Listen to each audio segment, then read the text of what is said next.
Hello my dear friends, एक बार फिर पुनः आप सभी का एनिमेस क्लासेस बाका के यूट्यूब चैनल पर स्वागत है। जैसा कि बंधु आप सभी को पता है कि प्रीवियस ईयर का सॉल्यूशन चल रहा है एसएससी जीडी का। तो हमने 11 का करा चुके बंधु, 12 का मैथ का क्लास हम करा चुके हैं। अब हमारा जो होगा आज का रीजनिंग का क्लास होगा, जो पूछा गया प्रश्न है बंधु। इसलिए आप सब इस वीडियो को अंत तक जरूर देखें, जिससे कि सारे सवाल को आसानी से बना सके। और जो भी भाई बंधु अभी तक हमारे चैनल को सब्सक्राइब नहीं किए हैं, वो सबसे पहले जाके सब्सक्राइब कर दीजिए। साथ ही साथ बंधु लाइक और शेयर जरूर करें। तो चलते हैं, देखते हैं आज का जो सवाल रहने वाला है वह किस प्रकार से रहने वाले बंधु। तो चलिए बंधु, आज का जो पहला सवाल है वो रीजनिंग से है और 1 से 4 तक प्रश्न ये बंधु है। और आप जान रहे हैं प्रीवियस ईयर का है बंधु, और ये एनालॉजी टेस्ट है, यानी इस प्रकार के प्रश्न को ज़्यादा से ज़्यादा प्रैक्टिस करने की ज़रूरत है बंधु। अगर इस प्रकार के प्रश्न आप प्रैक्टिस कर लेंगे तो एक भी प्रश्न इस प्रकार से नहीं छूटेंगे। तो देखते हैं सवाल क्या कह रहा है। निम्नलिखित प्रत्येक प्रश्न में दिए गए विकल्पों में से संबंधित अक्षर शब्द संख्या चुनिए। जैसा कि बंधु पहला सवाल है, पुत्र अनुपात भतीजा समानुपात पुत्री अनुपात वाट, यानी इसका अर्थ हुआ पुत्र जिस प्रकार इससे संबंधित है उसी प्रकार इससे कौन संबंधित होगा, यानी इन दोनों का रिलेशन जिस प्रकार से होंगे उसी का रिलेशन इधर होंगे बंधु। एकदम देखिएगा, पुत्र भतीजा दोनों मेल है और आप जानते हैं कि दोनों आपस में क्या है, चचेरा भाई है। क्योंकि कोई अपने बेटे को पुत्र कहते हैं तो कोई अपने भाई के बेटे को क्या कहते हैं, भतीजा कहते हैं। उसी प्रकार बंधु यहाँ पुत्री है तो इसका यानी चचेरी बहन क्या होंगे बंधु, भतीजी होंगे। यानी कि कह सकते हैं कि अब कोई पिता अपने बेटी को पुत्री कहते हैं तो भाई के बेटी को क्या कहते हैं, भतीजी कहते हैं। यानी साफ साफ अर्थ है बंधु, यहाँ पे पुत्र और भतीजा दोनों पुल्लिंग है और यहाँ पे पुत्री और भतीजी होंगे दोनों स्त्रीलिंग होंगे। और स्त्रीलिंग है इसलिए सटीक आंसर आपका क्या हो जाएंगे बंधु, भतीजी। क्योंकि जिस प्रकार पुत्र यानी कि भतीजा संबंध है उसी प्रकार पुत्री भतीजी होंगे।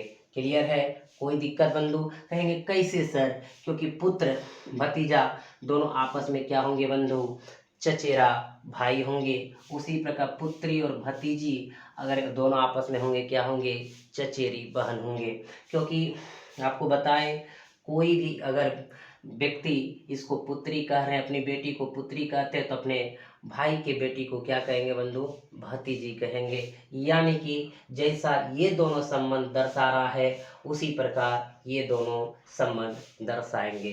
क्लियर हो गया बंधु, कहीं कोई दिक्कत नहीं है। अगला देखिएगा प्रश्न क्या है, ये प्रश्न हो चुका है।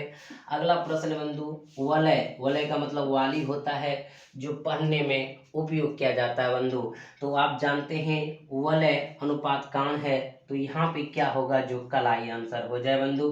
तो ध्यान दीजिएगा, वलय जो है यानी वाली कान में पढ़ने वाला एक आपका क्या है, वस्तु है बंधु। इसमें कहीं कोई दिक्कत नहीं कि वलय जो है यानी कान में पहना जाता है, वाली यानी कान में पहना जाता है।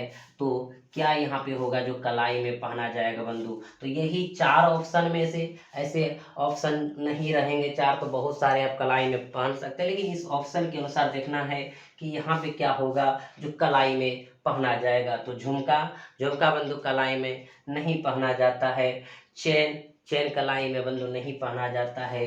चूड़ी यानी काड़ा जो है कलाई में पहना जाता है। तो यहाँ आंसर क्या हो जाएंगे बंधु, चूड़ी हो जाएंगे। क्लियर हो गया। आगे है रिबन यानी फीता, फीता भी कलाई में नहीं पहना जाता है। तो आपका जो सटीक आंसर होंगे बंधु क्या होगा, तीसरा नंबर होंगे, चूड़ी होंगे। क्लियर है, कहीं कोई दिक्कत मित्र नहीं। अगले प्रश्न की ओर बढ़िए।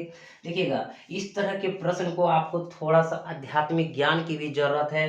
क्योंकि जब तक नहीं जानेंगे कि चूड़ी कहाँ पहना जाता है या वाली कहाँ पहना जाता है या पुत्र भतीजा जिस प्रकार संबंध है उस पर पुत्र भतीजी होंगे कि नहीं होंगे, अगर आध्यात्मिक ज्ञान नहीं होंगे बंधु तो इस प्रकार के प्रश्न नहीं बना पाए। लेकिन यहाँ पे जो प्रश्न है बंधु, ये स्किल है कि इस तरह की स्किल को आप कैसे सोचेंगे, यानी जो संबंध इसका इससे होगा वही संबंध इसका इससे रखना होगा बंधु। तो देखिएगा कैसे बनाएंगे आप। तो देखिए यहाँ पे अगर देख रहे हैं 7 गुना अगर 6 कर रहे हैं प्लस 3 कर रहे हैं बंधु, तो 7 छक 42 और 3 कितना 45 यानी 45 हो जाता है। उसी प्रकार 5 गुना 6 प्लस अगर 3 करेंगे, देखिए 6 था 6 रहने दिए, प्लस 3 है, प्लस 3 के 6 पंचे 30 और 3 कितना हो जाएंगे बंधु 33 हो जाएंगे। यानी यहाँ पर जो होगा वो क्या होगा 33 होगा। तो हमारा देखिए ऑप्शन कितने नंबर में है, तीसरा नंबर ऑप्शन में क्या है बंधु 33 है। क्लियर हो गया। अगला जो प्रश्न है बंधु, एक चीज ध्यान दीजिएगा, एनालॉजी टेस्ट का इस प्रकार के प्रश्न बहुत महत्वपूर्ण होते हैं बंधु, क्योंकि ये प्रश्न तभी आप बना सकते हैं जब आपको कोडिंग डिकोडिंग का ज्ञान हो। अब कोडिंग डिकोडिंग का ज्ञान नहीं होंगे तो इस प्रकार के प्रश्न आप नहीं बना पाएंगे। तो देखिए जब इस तरह के प्रश्न आए तो सबसे पहले बंधु कोड लिख दीजिए। ई का 5 होता है, एफ का 6 होता है, जी का 7 होता है, आई का 9 होता है, जे का 10 होता है, के का 11, एम का 13, एन का 14, ओ का 15। तो बंधु एक प्रकार आप देख रहे हैं कि 5 से जो 9 गया है तो कितना बड़ा है 4 बड़ा है, एकदम दिखिएगा। फिर 6 से देख रहे हैं बंधु जे यानी 10 गया, कितना बड़ा है, यहाँ भी 4 बड़ा है, आप देख पा रहे हैं बंधु। 7 से के 11 गया बंधु, यहाँ भी कितना बड़ा है 4 4 बड़ा है। यानी सब में जो बढ़ा है इन दोनों का रिलेशन कितना सीरीज बना है बंधु 4 4 प्लस 4 का, यानी इसके और इसके भी 4 का अंतर, इसके और इसके भी 4 का अंतर, इसके और इसके भी 4 का अंतर। तो उसी प्रकार बंधु 4 4 का अंतर आगे होगा। अगर ये एम 13 है, 13 में 4 जोड़ेंगे 17, 17 पे क्या होता है बंधु क्यू होता है। फिर यहाँ पे एन 14 है, 14 में 4 जोड़ेंगे 18 पर क्या होगा आर होगा बंधु। 15 है, 15 में 4 जोड़ेंगे 19 तो क्या होगा बंधु एस होगा, यानी 19 पर एस होता है। तो आपका जो आंसर होगा क्या हो जाएगा हमारे मित्र बंधु क्यू आर एस हो जाएंगे। तो आप देख पा रहे हैं तीसरा नंबर ऑप्शन जो है आपका क्या है क्यू आर एस है। तो इस प्रकार के प्रश्न बंधु आप समझ गए, कहीं किसी प्रकार से कोई दिक्कत नहीं हुआ होगा। अगर हुआ होगा बंधु तो जरूर आप कमेंट बॉक्स में कमेंट करें और हमें बताएं कि सर यहाँ पे प्रॉब्लम हुआ है। तो चलते हैं बंधु अगले प्रश्न की ओर। अगला प्रश्न है हमारे मित्र बंधु, निर्देश 5 से 8 तक के प्रश्न है। निम्नलिखित प्रत्येक प्रश्न में उसे चुनिए जो अन्य 3 विकल्पों से भिन्न है। यानी कहीं ना कहीं बंधु 3 आपका जो है एक समानता को दर्शा रहा है और चौथा कहीं ना कहीं एक असमानता को दर्शा, उसको छांटना है। यानी ऑड मैन आउट से, क्लासिफिकेशन यानी वर्गीकरण से। क्लियर है बंधु। सवाल आपका है, देखिए 5वां नंबर सवाल है, पहला ऑप्शन मनी ऑर्डर, दूसरा ऑप्शन स्पीड पोस्ट, तीसरा ऑप्शन पत्र, चौथा ऑप्शन एसएमएस। आपको देखने से ही पता चल रहा होगा बंधु कि आंसर क्या हो जाएंगे, चौथा नंबर हो जाएंगे एसएमएस। कैसे देखिएगा, ये मनी ऑर्डर बंधु, स्पीड पोस्ट और पत्र डाक विभाग से संबंधित है बंधु, डाक से संबंधित है, डाकघर से संबंधित है। लेकिन एसएमएस जो है बंधु एक प्रकार डिजिटल है, यानी सेल फोन से संबंधित है। एक सेल फोन से दूसरे सेल फोन में हम आसानी से एसएमएस कर सकते हैं। लेकिन ये तीनों कहीं बंधु ये डाक से संबंधित है।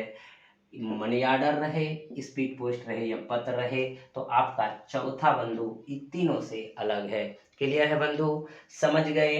अगला जो प्रश्न है ध्यान दीजिएगा, आंखें, नाक, ओठ, गला। तो बंधु आप बताइए कि आंसर क्या होगा। तो आंसर इसमें जो होगा बंधु ओठ होगा। बाकी आंखें, नाक और गला यह हमारे शरीर के संवेदनशील अंग है, जबकि ओठ आपका अलग दर्शा रहा है, विषमता को दर्शा रहा है। कहीं ना कहीं बंधु तीनों एक समानता को दर्शा रहा है कि आंख है, नाक है, गला है, ये शरीर के संवेदनशील अंग है। बाकी आपका तीसरा ओठ जो है ये संवेदनशील अंग में नहीं आते हैं, इसीलिए हमारा आंसर क्या हो जाएंगे तीसरा नंबर हो जाएंगे। तो यहाँ पे बंधु आपका देखिए क्या है, इसका ज्ञान रहना चाहिए।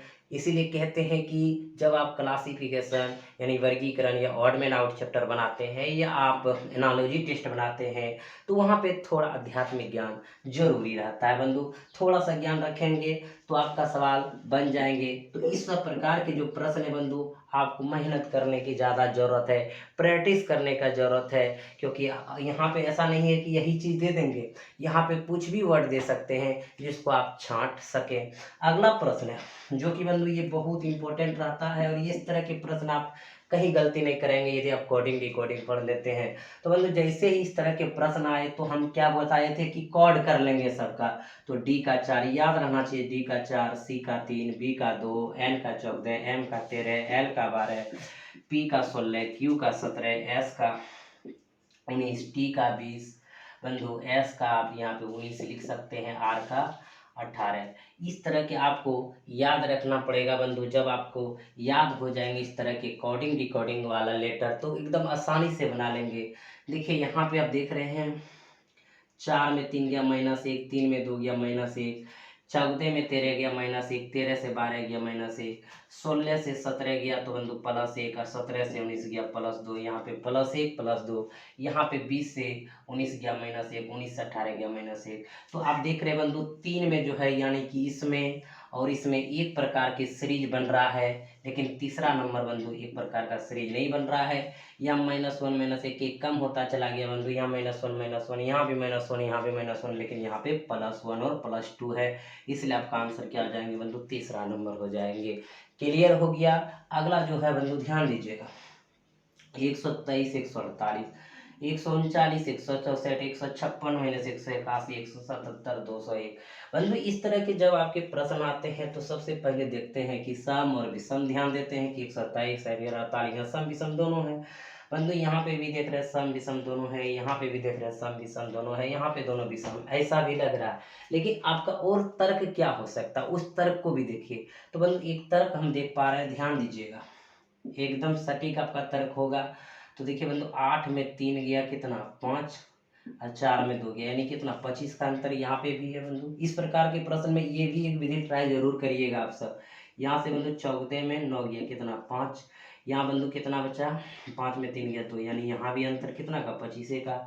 यहाँ पे बंधु देख लीजिए 11 में 6 गया तो कितना बंधु 5, यहाँ 7 में 5 गया 2, यानी यहाँ भी अंतर 25 का। यहाँ देखते हैं बंधु कितना का है, तो यहाँ पे 11 में 7 गया 4, यहाँ 9 में 7 गया तो यहाँ 24 का अंतर है।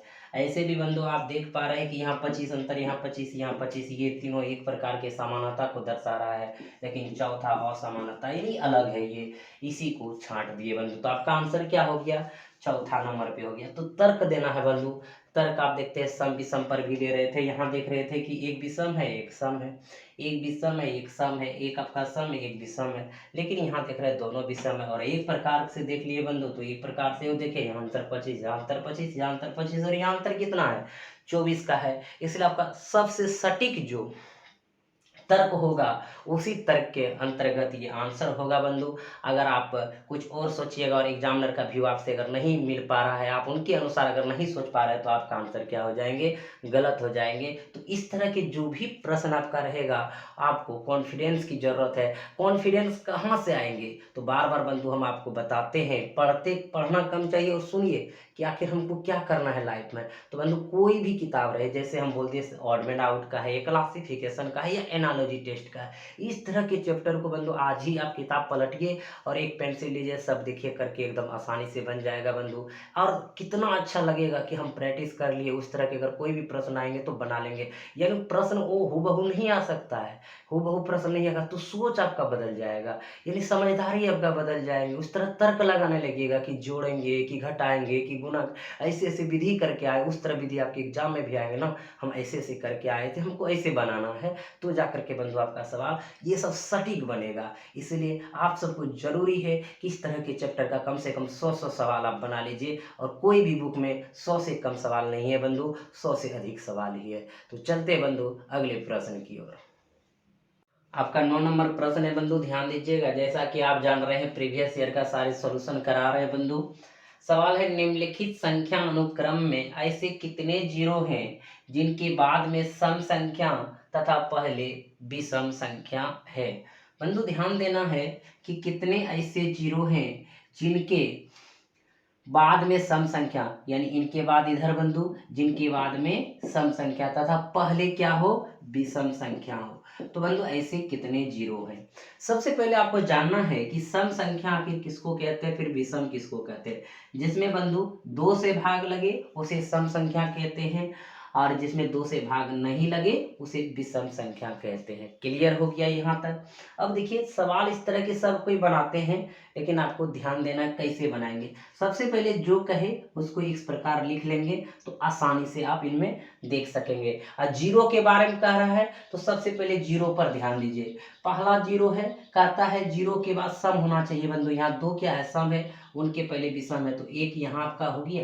क्लियर है बंधु। या तो आप ऐसे यहाँ टिक लगा सकते हैं कि ये जीरो आपके लिए वैलिड है, क्योंकि जीरो के बाद सम संख्या है और जीरो के पहले विषम संख्या है। दूसरा जीरो बंधु नहीं होगा, क्योंकि बाद में सम संख्या कह रहा है, लेकिन यहाँ पे आपका विषम संख्या है, उनके पहले विषम है, ये ठीक है, लेकिन बाद में भी सम होना चाहिए था, लेकिन यहाँ पे विषम है, इसलिए ये जीरो आपके लिए नहीं है। अगला देखिए बंधु, अगर ये जीरो पर देख रहे हैं कि बाद में सम होना चाहिए, जस्ट उल्टा यहाँ विषम है, और इनके पहले बंधु यहाँ पे विषम होना चाहिए, यहाँ सम है, तो ये भी जीरो आपके लिए नहीं होगा।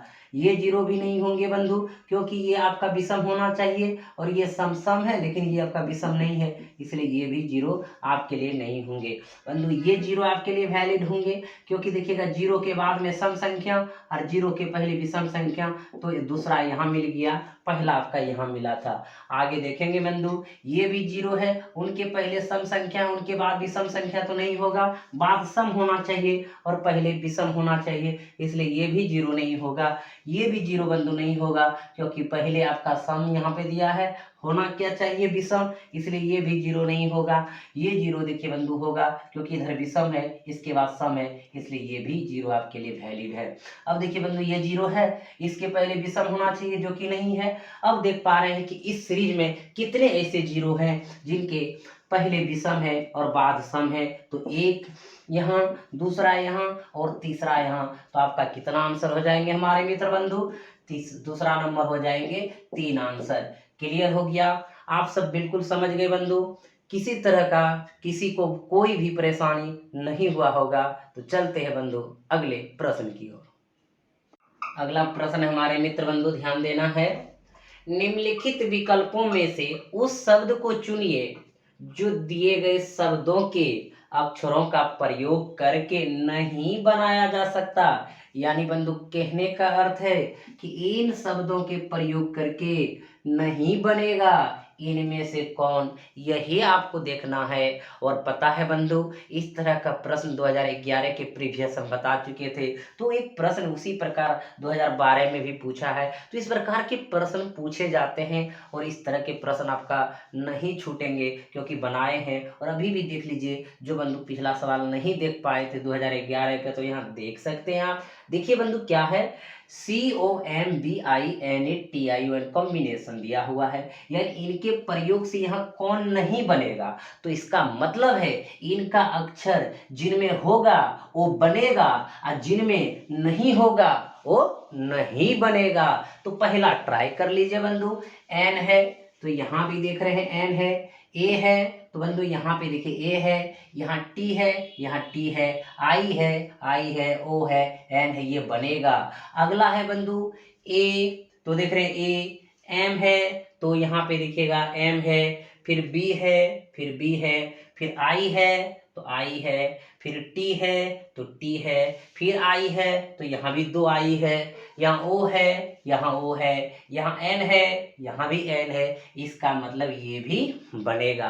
अगला देखिए मित्र बंधु, सी है तो सी है, ए है तो ए है, यहाँ पे यू है और यहाँ देखिए यू है, इनमें यू नहीं है और इनमें यू कर प्रयोग करके बनाया गया है, इसलिए इनसे ये शब्द नहीं बनेगा।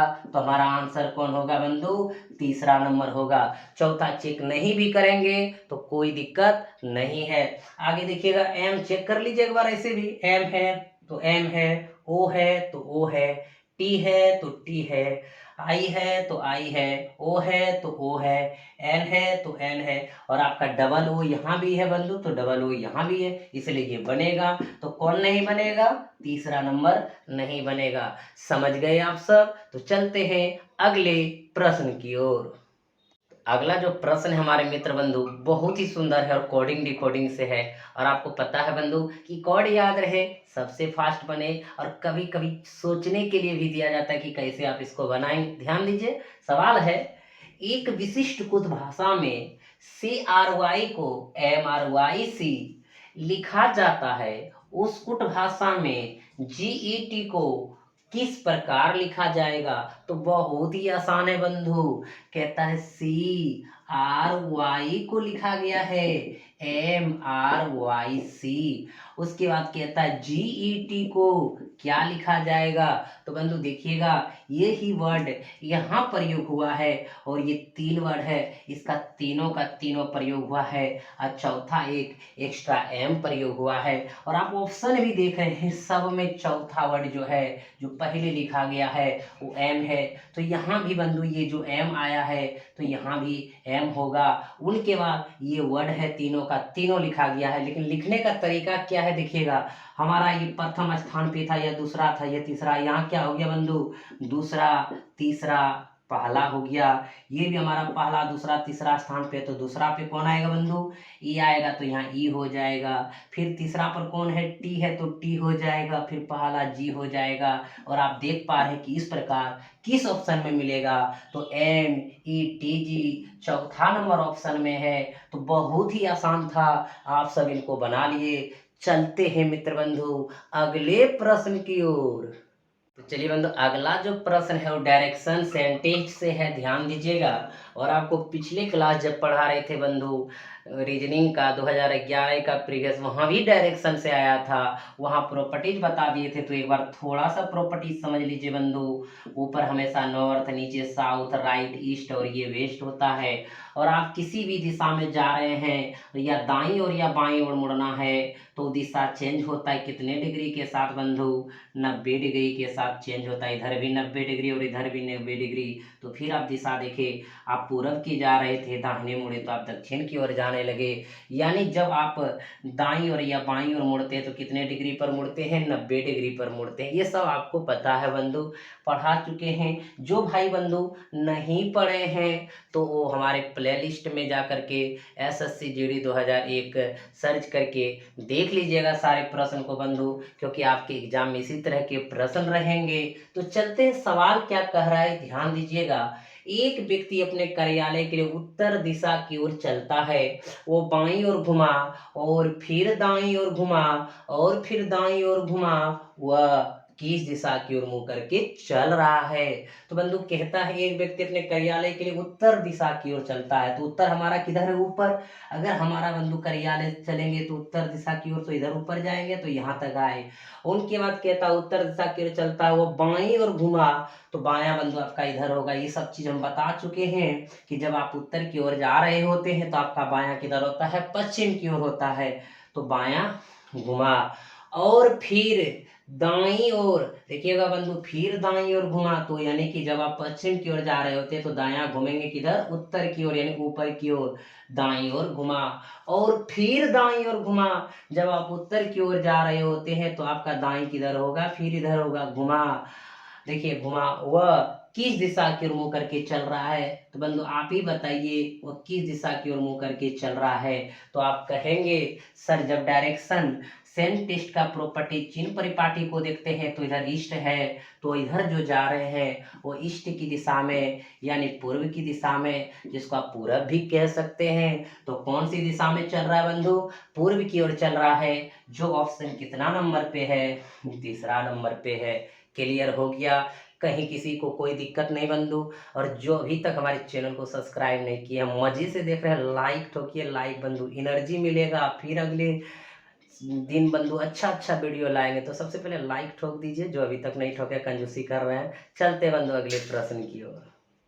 अगला प्रश्न भाई बहुत ही सुंदर है, क्योंकि ये सेटिंग अरेंजमेंट का है। और सेटिंग अरेंजमेंट आप कैसे बनाएंगे? अगर इस प्रकार के प्रश्न आपके एग्जाम में आएंगे तो ध्यान देना है भाई। कहता है सवाल, 5 मित्र एक बेंच पर बैठे हैं, ए बाईं ओर है बी के लेकिन दाईं ओर है सी के, डी बी के दाईं ओर है लेकिन ई के बाईं ओर है, बेंच के छोरों पर कौन कौन है। तो बंधु सबसे पहले आप लेफ्ट और राइट को पता करेंगे। जिधर आपका राइट होगा उधर उनका राइट, जिधर आपका लेफ्ट होगा उधर उनका लेफ्ट होगा।